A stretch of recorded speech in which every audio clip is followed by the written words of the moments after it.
cine. Neurótica, neurótica, neurótica. Hola a todos, sean bienvenidos a otro episodio de Neuróticamente, donde exploramos los rincones más curiosos, intensos y a veces caóticos del cerebro humano.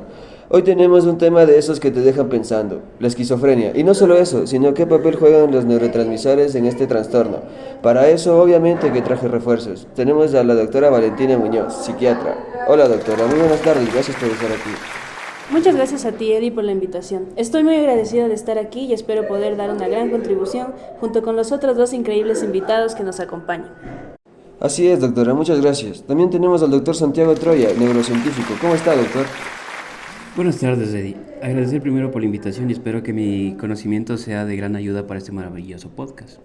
Eso seguro, doctor, gracias. Pero eso no es todo. También tenemos a la doctora Brittany Medina, psicóloga clínica. Buenas tardes, doctora. Un placer tenerla aquí. Muchas gracias, Eddie. Estoy muy feliz de estar aquí y espero de igual forma con Valentina y Santiago dar una buena explicación acerca de la esquizofrenia, que es una enfermedad bastante grave y conocer el tema no nos haría mal.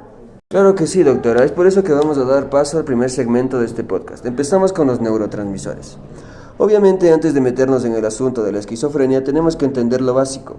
¿Qué son esos mensajeros químicos llamados neurotransmisores? Santiago, ¿nos das una mano con eso? Para hacerlo un poco más simple, podemos decir que los neurotransmisores son como el WhatsApp del cerebro, porque permite que las neuronas se manden mensajes entre sí. Los neurotransmisores se liberan en la sinapsis y activan receptores en la siguiente neurona, generando una señal eléctrica o química. Son claves para absolutamente todo, desde mover un dedo hasta enamorarnos. Me parece una forma muy interesante de ver a los neurotransmisores, doctor. Con esa analogía ha quedado más que claro.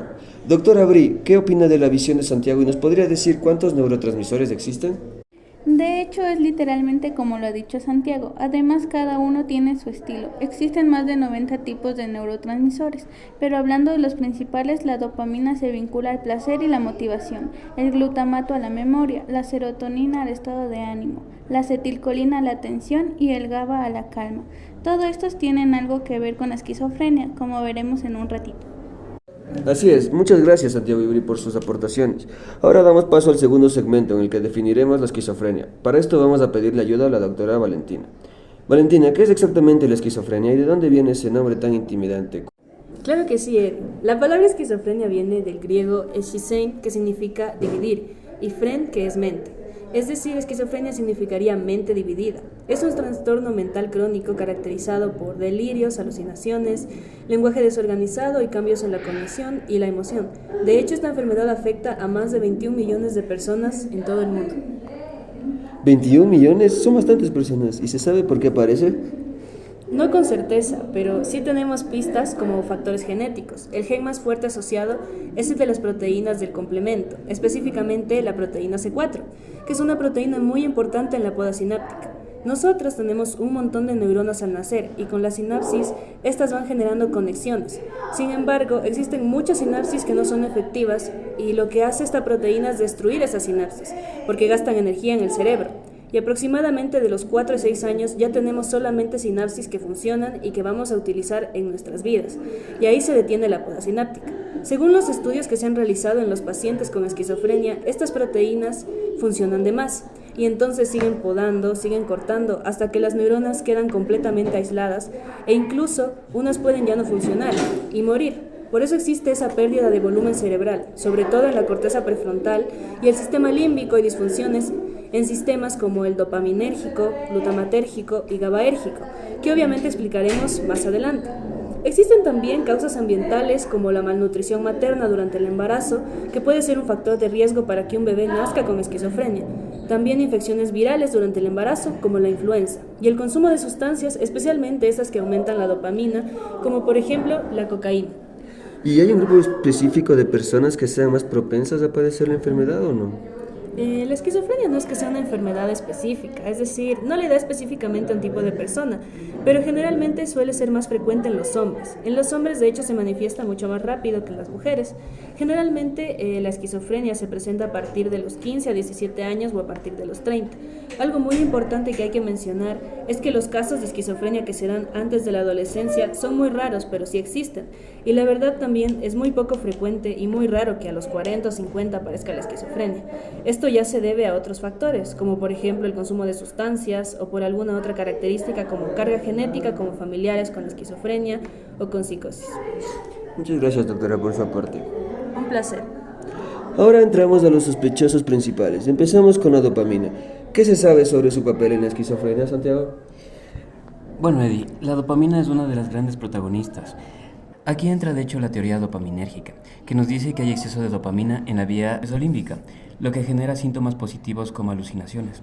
Pero al mismo tiempo hay déficit de dopamina en la vía mesocortical, lo cual se relaciona con síntomas negativos como apatía o falta de motivación. Los receptores D2 y D1 tienen mucho que ver en esto. Muy interesante. ¿Algún aporte tal vez, doctora Abril?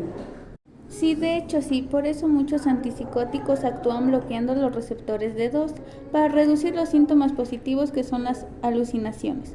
El problema es que no funcionan tan bien para los síntomas negativos o los cognitivos. ¿Y cuáles serían los síntomas negativos? En los síntomas negativos tenemos el aplanamiento emocional, la pobreza del lenguaje. Estos no son fáciles de identificar, entonces podemos ver estas en algunas personas, pero no pensamos que tengan esquizofrenia. De hecho, estos son síntomas se pueden confundir con depresión, autismo o algún otro trastorno mental, y muchas veces son los que generan la mayor discapacidad en los pacientes. También tenemos la apatía, es decir, un desinterés de hacer cosas cotidianas como levantarse de la cama o comer. Respuestas emocionales ausentes o incoherentes, habla escasa o alogia, en las cuales las personas responden con monosílabos y no tienen interés en realmente decir nada más. Está el aislamiento y falta de motivación, también conocido como abulia. También déficit de atención, anedonia, que de hecho también es una sensación que se siente antes de la depresión, que es básicamente el desinterés o la falta de motivación por hacer cosas básicas. Cosas cotidianas. También tenemos a la letargia, que es básicamente un estado de somnolencia con poca energía y alerta. Es una sensación de cansancio, es mucho más profundo y difícil de controlar. Muchas gracias. Obviamente, con lo que nos dijo doctora, podemos ver que los síntomas negativos no se pueden tratar solo con medicación. A diferencia de los positivos, que son las alucinaciones, también existen síntomas cognitivos. ¿Estos cuáles serían, Santiago? Si nos puedes ayudar, por favor. Claro que sí, Eddie. En los cognitivos tenemos problemas de atención, problemas de memoria, especialmente a corto plazo, torpeza social, donde vemos que el paciente no es capaz de comprender ciertas cosas sutiles de las interacciones sociales. También tenemos síntomas que tienen que ver con alteraciones en el estado del ánimo. Se ven emociones incorrectas o paradójicas, es decir, que por ejemplo, si una persona que tiene esquizofrenia, tú le das una mala noticia como la muerte de alguien, por ejemplo, esta persona va a reaccionar con felicidad, es decir, está totalmente fuera de lugar su forma de emoción. Y también viceversa, que si tú le das algo bueno, esto va a causar una emoción negativa, como el enojo, la tristeza excesiva. Muchas gracias, doctor Santiago y doctora Abril, por la explicación de los síntomas. Ya hablamos de la dopamina, pero como ya había mencionado antes la doctora Valentina, existen alteraciones también en otros neurotransmisores. Entonces, si la dopamina no lo explica todo, ¿qué otro neurotransmisor entra en juego? Es hora sí o sí de hablar del glutamato, que juega un papel fundamental a la hora de la memoria. Ahora vamos a ver también cómo se relaciona este con la dopamina y el GABA. Para esto voy a pedir ayuda de los tres, empezando con Santiago. Adelante, doctor. Bueno, Eddie, la teoría glutaminérgica dice que las personas con esquizofrenia tienen una disfunción en los receptores NMDA, un tipo especial de receptor de glutamato. Estos receptores no estarían funcionando correctamente y eso provoca un efecto dominó en distintas zonas del cerebro. Ahora tú, Valentina, por favor. De hecho, para aportar más al tema, uno de los descubrimientos más interesantes es que si bloqueas los receptores NMDA con drogas como la ketamina o fendicilina PCP, puedes provocar síntomas muy parecidos a los de la esquizofrenia, tanto en lo emocional como en lo cognitivo. Esto sugiere que no es solo un problema demasiado o muy poca dopamina, sino que también hay una falla en la comunicación excitadora del cerebro, especialmente en regiones como la corteza prefrontal, que está relacionada con el pensamiento lógico, la planificación y la conciencia de uno mismo.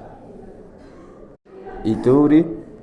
Esta teoría ayuda a explicar algunos aspectos que la dopamina no cubre bien, como los síntomas negativos, por ejemplo la apatía, el aislamiento social, la falta de motivación y los déficits cognitivos que muchas personas con esquizofrenia enfrentan.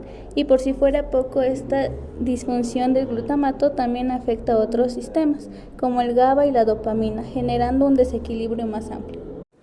Me parece increíble cómo los tres han completado la información. Muchas gracias de verdad a los tres. Bueno, yo tengo certeza de que el GABA o ácido gamma-aminobutírico es el principal neurotransmisor inhibidor del cerebro. Ya vimos que el glutamato es como el acelerador, entonces el GABA es el freno. Su función es evitar la sobreexcitación neuronal y mantener el equilibrio de las redes neuronales. Pero, ¿qué pasa cuando este freno falla? Doctor Abril, ¿nos quisiera ayudar para abrir paso al quinto segmento acerca del rol del GABA? Claro que sí, Eddie, encantada. En la esquizofrenia hay menos interneuronas GABAérgicas, sobre todo en la corteza prefrontal. Esto significa menos control sobre la actividad excitatoria del cerebro, lo que puede llevar a desorganización del pensamiento. Muchas gracias, doctora. Valentina, veo que quiere agregar algo, ¿o me equivoco? Sí, de hecho sí. Lo que dice Bri es completamente acertado y encima se produce menos GABA porque baja una enzima llamada GAD67. Esta desinhibición puede hacer que haya más liberación de dopamina en algunas zonas, y ahí volvemos al problema inicial. Para sintetizar decimos que si el GABA no funciona bien, no se controla la actividad de las neuronas excitatorias o glutaminérgicas, y esto puede llevar a una sobreexcitación cerebral que contribuye a síntomas como alucinaciones o pensamientos desorganizados. Bueno, es increíble ver el papel que juega cada neurotransmisor y ver cómo si uno falla desencadena varias cosas. Muchas gracias, doctoras, por su aporte. Para abrir el segmento 6, y por si todo esto fuera poco, hay más neurotransmisores en la fiesta. Santiago, háblanos de estos. Claro, la serotonina, por ejemplo, está relacionada con el estado de ánimo. Algunos antipsicóticos atípicos bloquean receptores 5-HT2A para mejorar los síntomas negativos. ¿Es decir, doctor, que existe un exceso de serotonina? Sí, Eddie, eso ocasiona una hiperactividad en los receptores, que ya mencioné antes. Por eso es necesario bloquear estos receptores. Muchas gracias, doctor. Doctor Abril, ¿hay algún otro neurotransmisor que esté involucrado? Así es, Eddie. Tenemos también a la noradrenalina. Influye en el estrés, la atención y la motivación. Algunos estudios sugieren alteraciones en el sistema noradrenérgico que pueden influir en la ansiedad, el insomnio o los síntomas cognitivos. Y una duda, ¿aquí existe un aumento o un déficit? Hay una disminución de la actividad noradrenérgica en la corteza prefrontal. Esto se ha asociado a síntomas negativos como la apatía, la falta de motivación y los problemas de atención, y se dan cambios en receptores A2 adrenérgicos que pueden afectar la regulación del estado de ánimo y la respuesta al estrés. Muchas gracias, doctora. Como último criminal tenemos a la acetilcolina, que está muy relacionada con la memoria y la atención.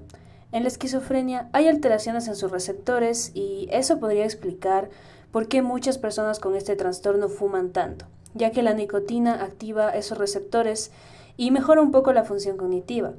En este caso existe una disminución en los receptores nicotínicos alfa 7 y alfa 4 beta 2, especialmente en la corteza prefrontal y el hipocampo, que recordemos son zonas implicadas en la atención, la memoria y funciones ejecutivas.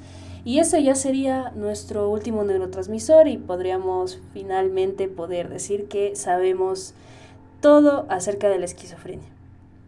Uf, qué viaje. Ya vimos que la esquizofrenia no es cosa de un solo neurotransmisor, es un verdadero desajuste en red, donde todo afecta a todo. Gracias a Valentina, Santiago y Bri por acompañarnos y ayudarnos a entender un poco más de este tema tan complejo.